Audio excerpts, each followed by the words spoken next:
Hello, welcome to Meanwhile in the Falklands. Do you know what? It's a sad day today. It is a very sad day today. It's just us two. It's just us. There's an Empty empty office. Listen. Oh, you just hear the machines going. That's all you can hear. Silence and machines, that's it. Yeah. It's weird. Yeah, so Airbridge off this morning. I'm going to take my headphones off now because I'm quite happy with the sound levels. Airbridge this morning. It should have left by now. 10:40, I think it was due to leave. I think on their way. So that's Hannah and Thomas off to the Island Games. Yes, and the very sunny UK and very sunny Gibraltar. Yeah, they're really hot. I know. I don't know about you. I'm not really into this hot weather. Neither am I. I find it very uncomfortable. I sweat too much. I can't sleep. It's when you're idle. Yeah, sweat, and you've got all sweat coming down your forehead. This is a very lovely image to give the listener. Yeah, we're going to take a photograph. Yes, we should. Yeah. Yeah, 45 degrees I think in Spain they were having. That's just. I don't understand how you can survive that weather, because I would just melt immediately. Especially in places where they haven't got air conditioning. Like a lot of places in the UK don't have air conditioning. Exactly, and that's the awful thing, because you can't even hide from it. No. You can't even run into a shop or anything. Because am I right in saying you're not really an outdoorsy person? Not really. No. I'm aware of the outdoors, but it doesn't agree with me. Yes. It's out there. It's out there. It's scary. I prefer to keep it at bay. Yeah, yeah. Anyway, just to let you know, listener, that Thomas and Hannah have gone off to Gibraltar to cover the NatWest Island Games. Slightly differently this year. I mean, we've done other Island Games in the past where we've sent a team. To Gotland, we sent 4 people to Gotland to do a production team. So that they can. What would happen is you'd have games on day 1, and then day 2 somebody would spend editing all the footage from day 1, and then it would go up. It would be sent down here, and we would show it on our channel on the second day evening. So it's quite out of date, especially with social media. Youngsters are on social media all the time, aren't you? Yeah, all the time. All the time. That's the thing, because as soon as someone else is there, they're posting on Facebook about every single game that happened as it happens. So as soon as it gets back here, it's already 3 days out of date or something like that. It's too late, isn't it? Yeah. So this year we're going to do slightly differently. We have a live link via Facebook. Yeah, Facebook Live. Facebook Live. I'm not sure how I feel about Facebook Live. Really? What are your concerns? I don't know. You just don't like it? Yeah. Fair. That's fair. I don't know what it is I don't like about it, but not my thing. I would rather, which is what I did when I went to Gotland. I sent myself down to the swimming pool a lot of the time, and that swimming is dead easy. Yeah. To cover for the Island Games, especially for the Falkland Islands competitors, because the swimming team organisers are incredibly organised. Sorry, my notebook keeps slipping Mrs. off. Foams is struggling with her notebook. Notebook, especially Mrs. Sarah Clement. She is fantastic, and had lists for us of all the competitors that were running, sort of the swimming, and what strokes they were doing, what distances, what their PB was, what they did last time they were in an Island Game. That's good.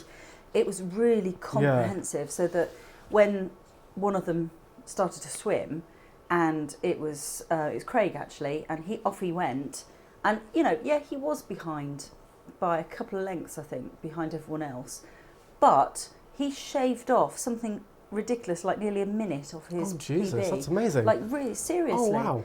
So that's fantastic, and let's say we probably won't get any medals, but still to see that kind of progress and that kind of environment is amazing. Yeah. So I was on my £5 selfie stick, filmed it, stuck it into iMovie, cut it, and put it straight up on the internet because all the places had a wireless. Not sure. I think when they left yesterday, they were saying that they didn't think. Yeah, they didn't. I think they thought that there wasn't going to be much Wi-Fi around, but they do have 4G. So they should be able to upload everything via 4G onto Facebook and YouTube and wherever it needs to be. And so they shouldn't be running into too many issues, I wouldn't hope. I would hope that they wouldn't be. No, but, so I think that will probably be okay. Yeah. It'll be interesting to see how the Facebook Live stuff works out, because I know back home I've got a few people that do Facebook Live stuff all the time, and it kind of just pops up on your feed and you can't get rid of it because it's just kind of going on whether you want it to or not. So I have had a message from somebody that I know, because obviously I've got a different Yeah. set of people. Different They're set not of friends. Different set of friends to you. And one of the younger ones did do a Facebook Live. Yeah. But what I found is that the younger ones are not on Facebook anyway. They're on No, they're on Snapchat, they're on Instagram. Twitter, they're on Instagram. Yeah. The problem is that everyone got Facebook and everyone's parents got Facebook and then everyone went, Facebook's not cool anymore. Is that what happened? I think so. I think that's what happened. At least in my experience. Yeah. Anyway, so we're going to be covering that. That's going to be fantastic. Yep. That's going to be our little dose of sports. That's for you, Stephen. Yep, Stephen. All the sports from the Island Games. All the sports from the Island Games. For us, though, it's winter is here. Winter has hit, and winter has hit hard. Yeah, because it's chucking it with snow this morning, driving them to the airport. I don't know how you did that at 6 a.m. Just driving all the way up to MPA. It has been worse in the past. Has it? Yeah, because if they're expecting rotors later on in the morning, they'll bring the flight forward, and the check-in will be something like 2-3 o'clock in the morning. Oh God! I've been there where I've had to go to the airport. We're there at 2 o'clock, 3 o'clock. Steve has left me there. Yeah. Because I was flying and he wasn't, not because he just abandoned you. And I've been left there, and they've gone through the check-in, and we've checked in our baggage, and then they've gone, no, actually we're not flying anymore, so come and collect your baggage, and I've had to get I've done that several times. Jesus. Horrible. Anyway, so how much notice do they give you about that? I mean, it sounds like it just happens when you're there. Yeah, that happened when I was there, but you never know. I mean, the worst thing is getting the phone call from FIC on the Thursday evening going, oh, by the way, check-in is now 2 o'clock. Yeah, that's absolutely awful. Anyway, so winter weather has hit. So, Emily, you'll be glad to know that there was a big, massive dyeing session with the Spinners and Weavers Guild a few weeks ago. Carl's not interested in this, he's switching off on I know nothing about dyeing wool. I dyed about 4 kilos, I think, in the end. So I'm working my way spinning through that. Have you got any fancy new colours? Because I remember you saying before that when you go to these meetings, it's like you think you've got all these great colours, and you go there and you're like, oh my God, everyone else has better colours and more interesting ones. Yeah, it's true. I took a colour chart with me because I'd been on Pinterest. Look at me, right? Yeah. Been on Pinterest, and I'd found this colour chart that I really liked. This like range of colours. Yeah. I'm going to do a blanket like that. Picked out all these colours, dyed all this wool, and I thought on the Sunday I won't dye as much, and I might just do a few bits and pieces. And then one of the ladies there called Sue had dyed this wool, and she calls it Candy Store, and it's there's like a green, there's a couple of blues, there's a pink, there's an apricot, and there's like a yellow, and they work so well together. Oh, wow. I mean, I was just chucking them on and it just didn't work. But if next time I do it, I will know that actually if I put the yellow and the blue together, then when you spin them, that mixed in the middle becomes a little bit green or something. Yeah. Oh, I didn't. And when the blue and the pink comes together, you get that kind of purpley colour. I didn't realise that spinning wool and stuff was so technical. Oh God, it is. Oh God, it sounds much more interesting now. It is, honestly. Honestly, it would hit your nerdy buttons. Oh, maybe I'll have to give it a go. Buttons. And it, getting the. I spent when I first learned how to spin. Was a lady called Christine who was down here, and I went round to her house, and she tried to teach me how to spin. And I couldn't keep the wheel turning, so she just took all the wool off and just made me sit there. So you've got to do it on a pedal, don't you? Yeah. Pedal it and just keep it spinning round and round and round. Anyway, very, very technical there. But we are just missing the complete elephant in the room, aren't we? Yes. Which was last Friday and Saturday night. Which was a extravaganza, a drag extravaganza, some may say. Extravaganza. That's what it's called. That's what we called it. I know, I was working in the title. Was it okay. So your first experience of Pride down here, what did you think? And be honest, it doesn't matter. You can be really honest and say it was absolutely... Well, there was this problem that... No, I'm joking. No, it was very good. I thought it was a cracking show. It was very, very enjoyable. I thought Dolly was absolutely outrageous and amazing. Bertha can sing like no one's business. I had to keep checking that she was not lip-syncing, and for most of the song she wasn't, and I was quite amazed. And that falsetto. I know, she can really hit those high notes, and it's like, how? I can't even get higher than this. It's awful. But no, I thought it was really, really good. And obviously, like, I thought Elliot was really good, especially on the second night. He was... That was be Eliza, wouldn't it? 'Cause we don't... Sorry, Eliza. I was doing so well, and then I messed it up right then. But yes, Eliza was amazing. Was expertly picking out people from the audience to have fun with and slightly humiliate on stage, which is always funny. But no, I thought it turned out very, very well. Because you saw both nights, didn't you? I saw both nights. There were a few problems on the first night. Oh, tell me about it. And mainly technical, but that's to be expected from the first night of the show. So, listener, we had 3 acts actually in total, who needed face mics on a radio pack. Yep. So Dolly had hers sellotaped onto her, well, micropoured onto her, so she permanently had one on.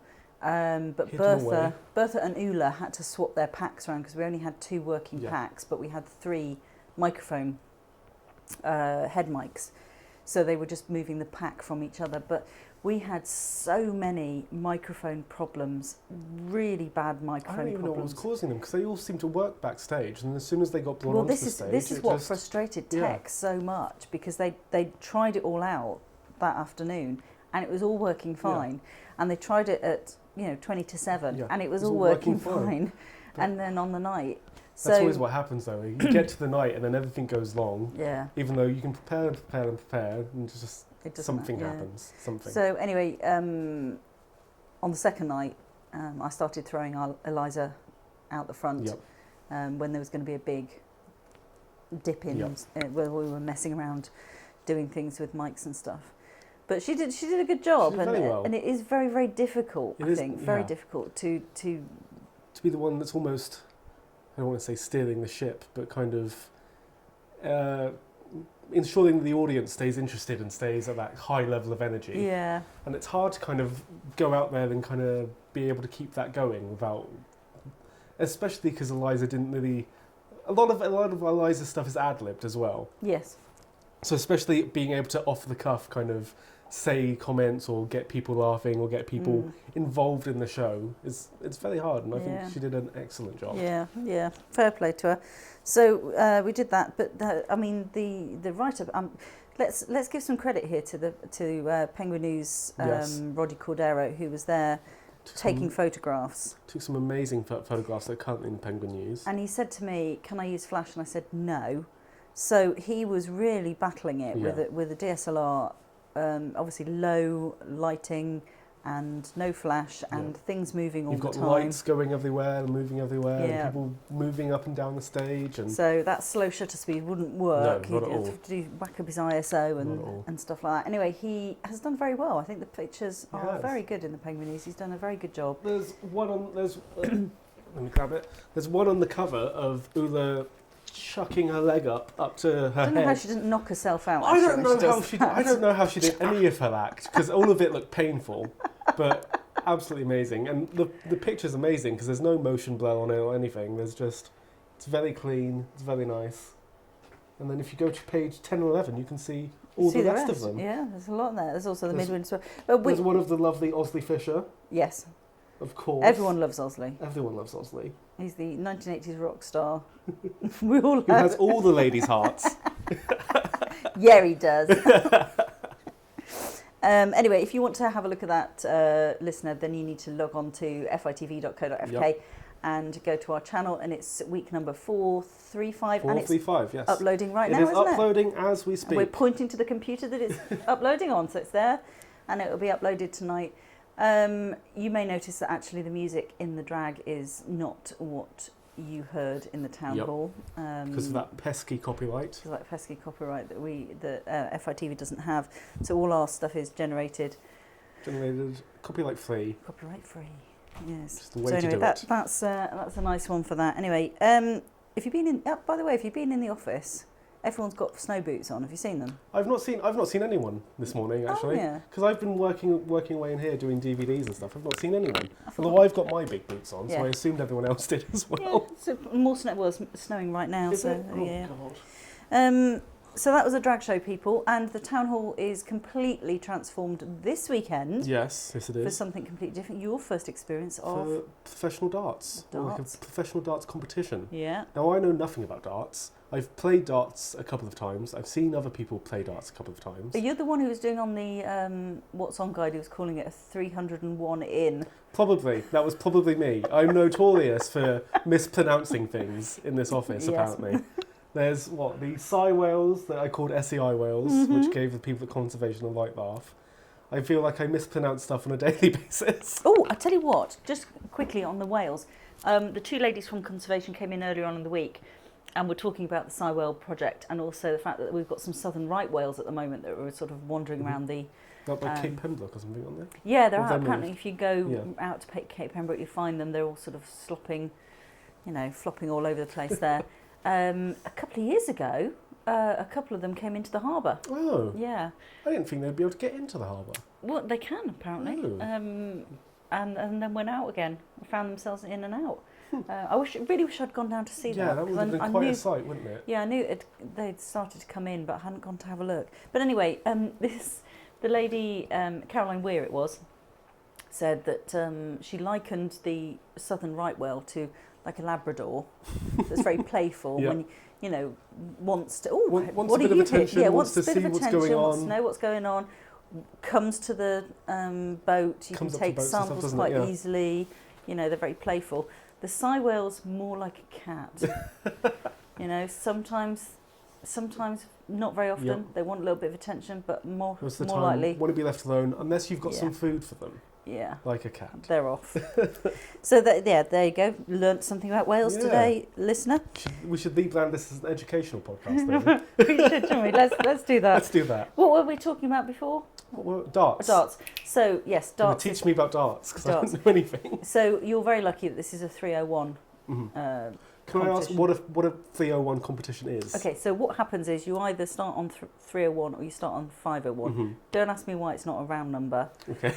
So you have that many points, and you throw the dart at the dartboard, and whatever points you get gets taken off that. And the idea is to get to zero before the other person. Yeah. Kind of like golf a little bit.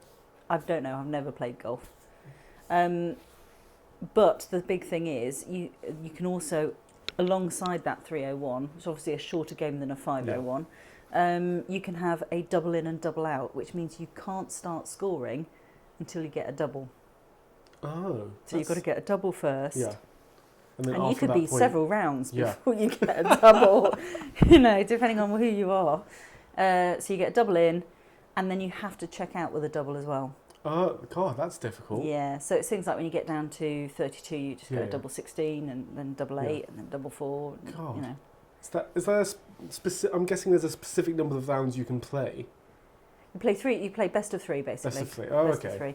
And I think in the finals they might do best of 5. Oh, okay, that makes sense.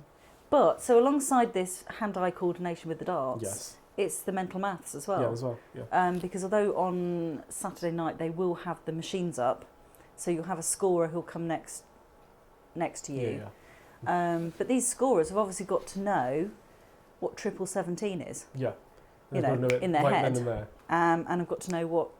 So it's all that kind of thing as well. It's not just. I didn't realise. Again, I'm learning a lot this week because I didn't even realise that darts was that complicated. It is. I thought it was just when you play down the pub and you kind of blindly chuck something at a board and then.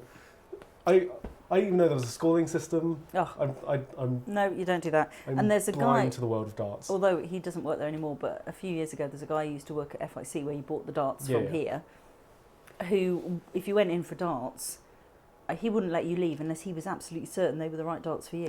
Because it's the length of the darts, and some of the end bits spin, and the weight of them as well, and it's all sorts. It sounds a bit like Harry Potter, when they're choosing the wands, and it's like the wand has to choose you. I think that's what it is. Magic darts. FIC need to sort of embrace that. Yes, they need to have mystify that kind of thing, it a don't little they? bit. Yeah, have these little boxes you take out, pick the start up. Brilliant. That would be fantastic. That'd be amazing, actually. Anyway, the darts is one of many things this weekend. So we're doing a tag team on the Sue Whitley Arts and Crafts exhibition, which is happening all over the weekend.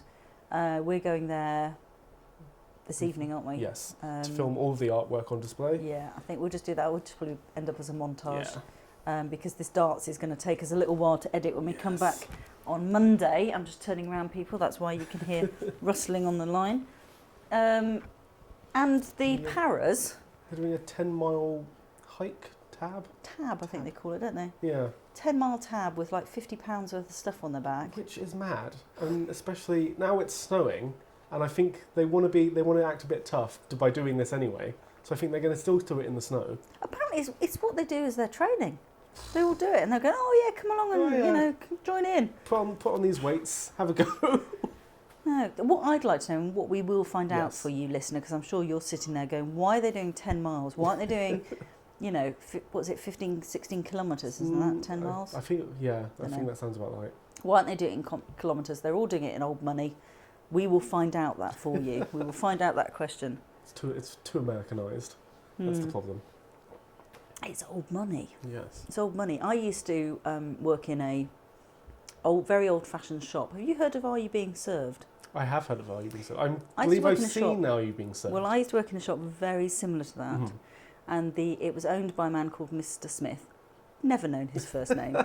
And he used to come in on a Tuesday because he used to go to the Rotary Club. Mm-hmm.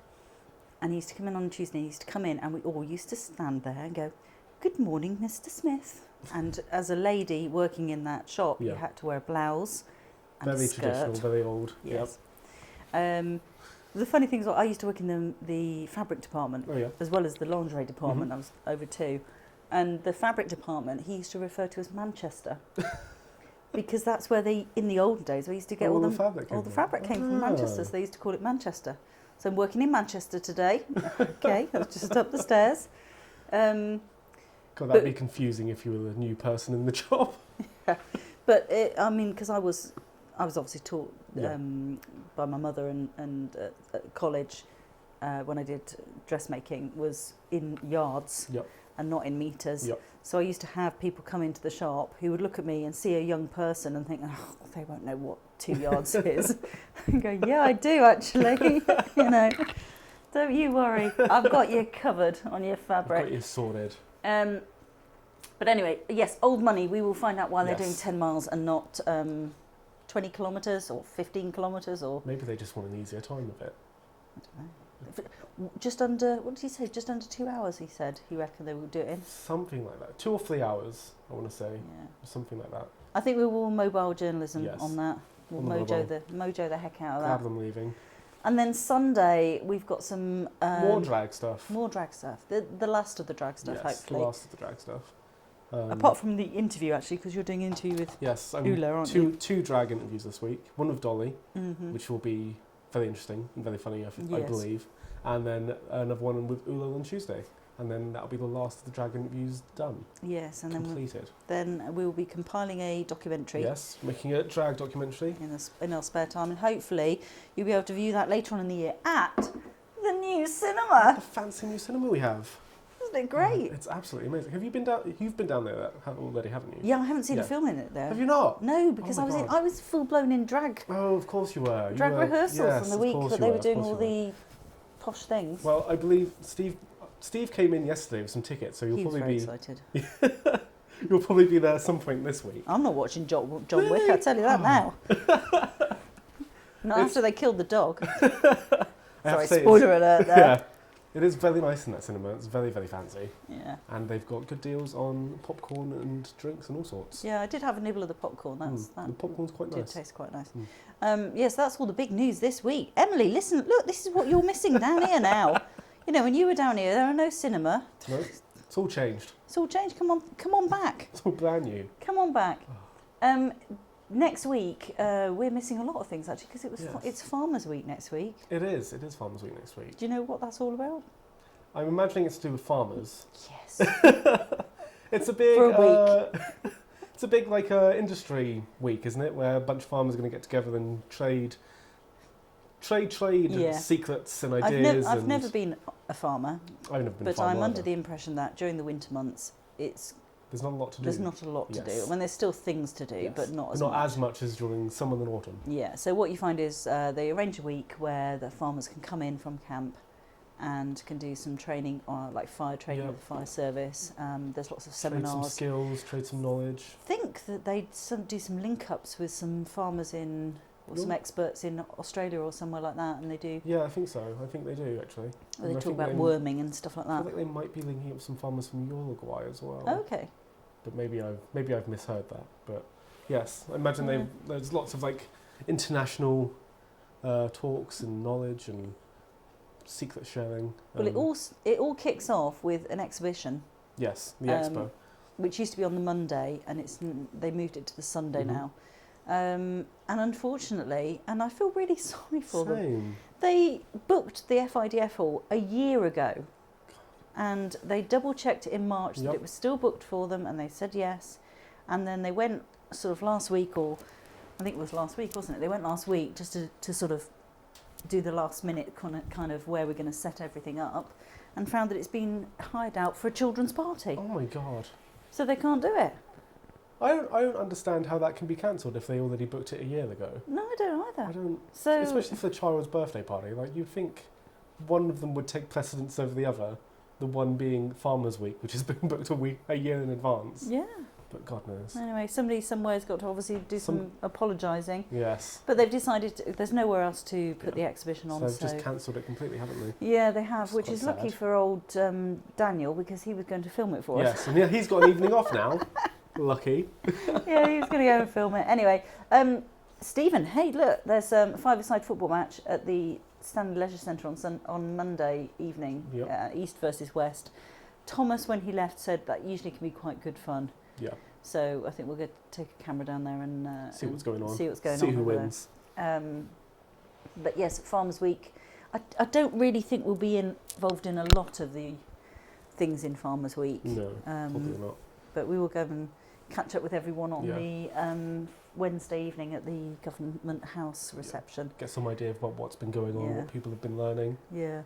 All the good stuff. So that's that really for next week. So it's just me and Kyle on our own. So you just bear with us. Yes. If we'll next be trying week, our very best. Next week you watch programme number 436 and go, do you know what, this is a bit rubbish. It's actually just us two doing it.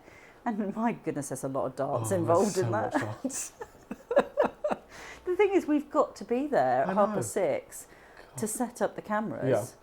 And then we're going to be there for hours afterwards, aren't we? Yeah, we won't be filming till like 10. Oh, Jesus Christ. Because that's when the finals start. Oh, God. So we're only... Late night on Saturday. Yeah. Oh, yeah.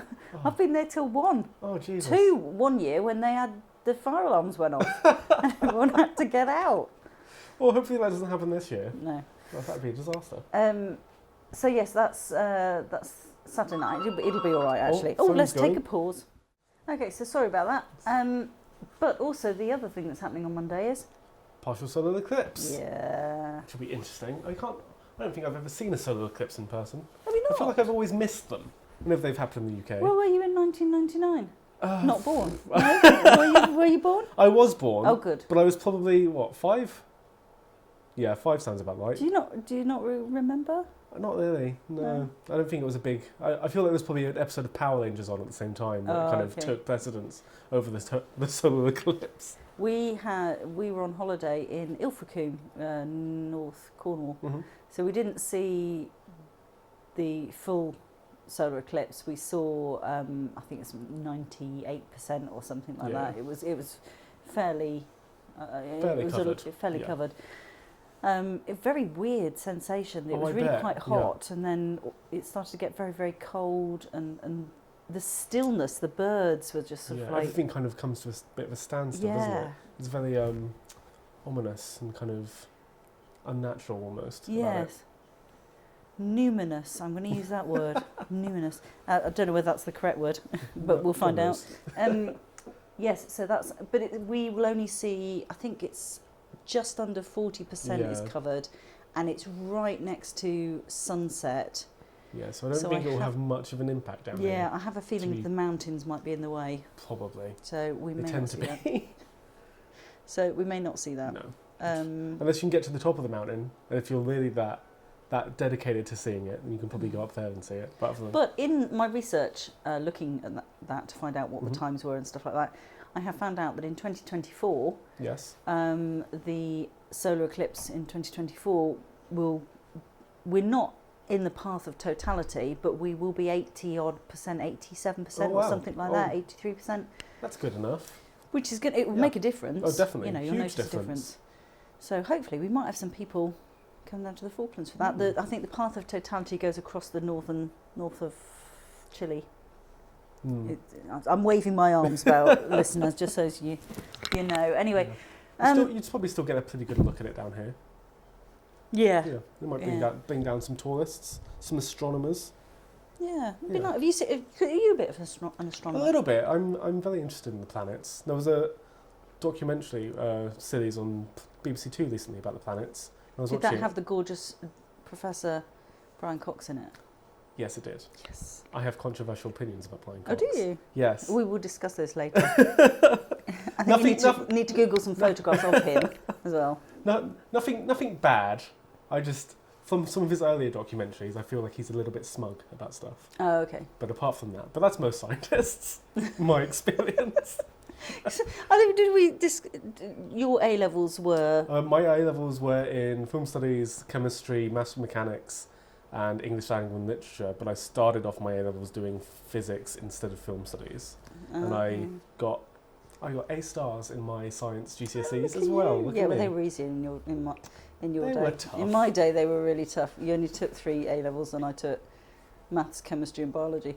But anyway, so you're a bit of an astronomer. A little bit. I don't own a telescope, but I'm very interested in space. But you don't need to down here. You don't, because it's actually one of the things that I do like down here is that even if you're in the middle of Stanley, you can look up and see a little bit of the Milky Way, and you can see just enough of a couple of the different constellations. Although I need to learn the ones down here, because I don't recognise any of them, because I've never been on the Southern Hemisphere Orion before. is upside down. That's very weird. So I'm used to, I live in the UK, you can really clearly see the Big Dipper. Like, no matter what night it is, you can always see it. And then coming down here, sometimes I look up at the night sky and I'm like, oh, it's not there, that's weird. It's been a little of a weird experience not seeing it in the sky anymore. It is a bit odd, but you can see the small and large Magellanic Clouds, which are spectacular. Yes. I think they're the deepest space object you can see with the naked eye. The Milky Way down here, if you just go slightly out of Stanley, it is like a silver ribbon across the sky. It's amazing. I've been really wanting to go out into a field somewhere and camp out for the night, and just to be able to see it in all its kind of spectacular glory. Well, it's funny because on Facebook last night, I think it was on the community board, somebody said, does anyone know anyone who knows anything about telescopes? Because I've got one. And somebody else answered, and I answered as well. I said, we ought to have some kind of phone tree, because you never know what the weather's going to be like. Oh, exactly. And if you go home and it's about 6-7 o'clock, and because it's dark at the moment, and you go, oh my God, it's a really clear night. Sky, we can have a little phone tree going, and all meet down at Surf Bay, and start looking at some stuff. with hot chocolate. Yeah, exactly. That'd be lovely, actually. All be together. Yeah. FITV did some nighttime photography. Oh, yeah? I think when Milda, Jake and Stephen were here, they went out one night and took a load of photographs on long exposures to have a look at the night sky. I've tried it. It's tough to do. Yeah, I've had mixed results. I've had nice looking results, but when you look at them, they're not quite in focus, and I'm not sure what I'm doing. Whether it's I've got a little movement on the tripod, maybe I don't know. Yeah, it might be that. Or maybe when you press the shutter, you've made that little movement. I don't know. Maybe. I wonder if it's just that because the Earth's spinning, it's moving the stars a little bit. No, that's fine. As long as you do, I know this because I've read this. As long as your exposure is less than 20 seconds or less than 30 seconds, then you won't get the motion. The motion.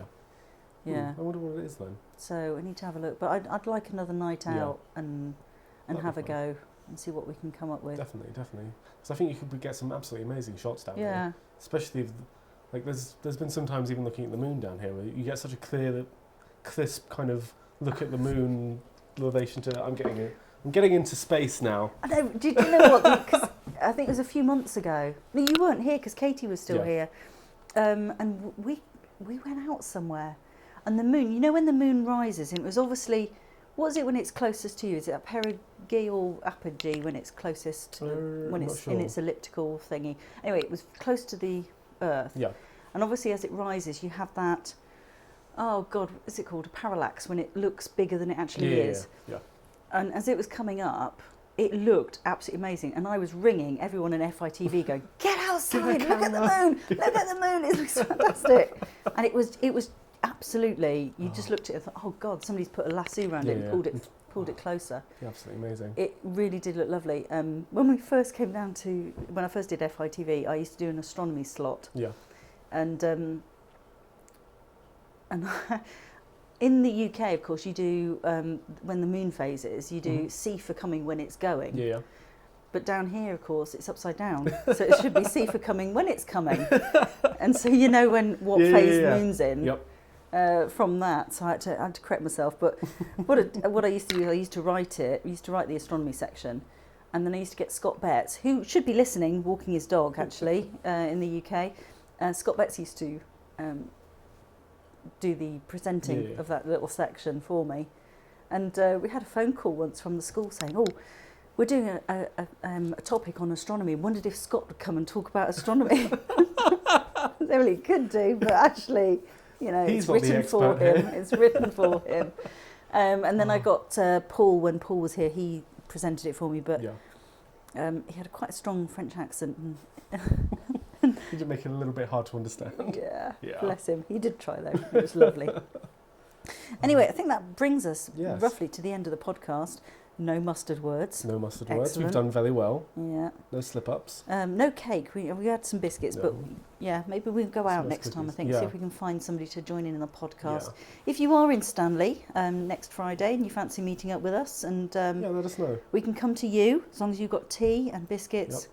No nuts because you're allergic to nuts.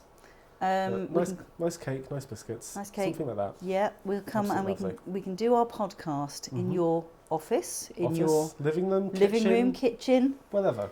Not bathroom, because the acoustics. Yeah. But we could. There's nowhere to sit in a bathroom either. So. Wouldn't it be hilarious though? We could just, you know. We'd make quite the podcast picture. Somebody could stand in the shower and. Yeah.